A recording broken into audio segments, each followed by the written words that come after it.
এমন কিছু অপরাধ আছে, এমন কিছু পাপ আছে, এমন কিছু জঘন্য বিষয় আছে, সেগুলোতে লিপ্ত হলে আমাদের কষ্টে করা আমলগুলো নষ্ট হয়ে যেতে পারে। আমল বিনষ্টকারী এই 6টি বিষয় থেকে বিশেষভাবে যেন আমরা বেঁচে থাকতে পারি। কুফরি এবং শিরক এটি সকল আমল বরবাদ করে দেয়।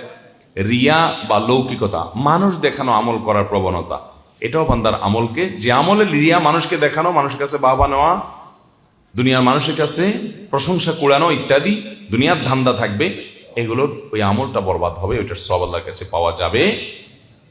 হাসাদ বা হিংসা মনের মধ্যে যদি থাকে, অন্যের প্রতি হিংসা থাকলো, হাসাদ থাকলো, এটাও আমাদের আমল বরবাদ করে দিতে পারে।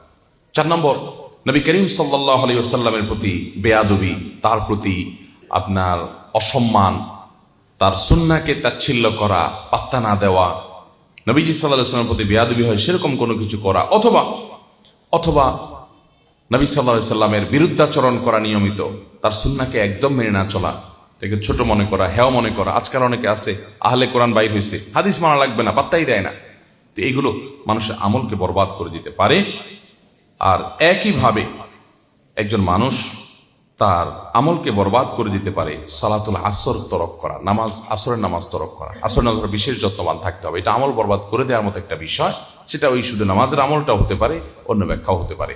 আর সর্বশেষ এবং 6 নম্বর পয়েন্ট যেটি, সেটি হলো কারোর ব্যাপারে ফায়সালা দিয়ে পণ্ডিতি করে সে জাহান্নামে যাবে, আল্লাহ তাকে মাফ করতে পারে না, অসম্ভব, আল্লাহ তাকে মাফ করতে পারে না, এরকম শক্ত দিয়ে কারোর ব্যাপারে মন্তব্য করা যাবে না। দেখেন, আমরা আজকাল অন্যের ব্যাপারে মন্তব্য করতে খুব মজা পাই, খুব স্বাদ পাই, খুব তৃপ্তি পাই।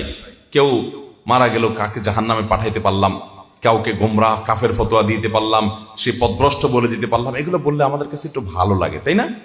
নিজের বেলায় আমরা তেমন কোনো শক্ত অবস্থানে যাই না, নিজেকে ফেরেশতা জাহির করি। আর যত ফতোয়াবাজি, যত শক্ত কথা, যত জাহান্নামে পাঠানো, এগুলো সব মানুষের উপরে করি। অথচ আল্লাহ আমাদেরকে বলেছেন, কু আনফুসাকুম ওয়া আহলিকুম, নিজেকে এবং নিজের পরিবারকে জাহান্নামের আগুন থেকে বাঁচাও। আমাদের সেই খবর নাই।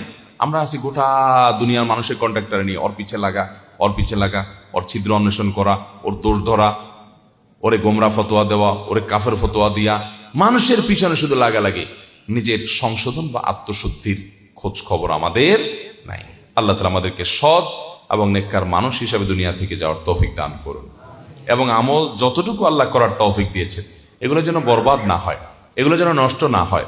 সেজন্য আমল বিনষ্টকারী এই 6টি বিষয় থেকে বিশেষভাবে যেন আমরা বেঁচে থাকতে পারি। আল্লাহ সুবহানাহু ওয়া তাআলা আমাদের সকলকে সেই তৌফিক দান করুন। জাযাকুমুল্লাহু খাইরা ওয়া আখিরু দাওয়ানা আনিল হামদুলিল্লাহি রাব্বিল আলামিন।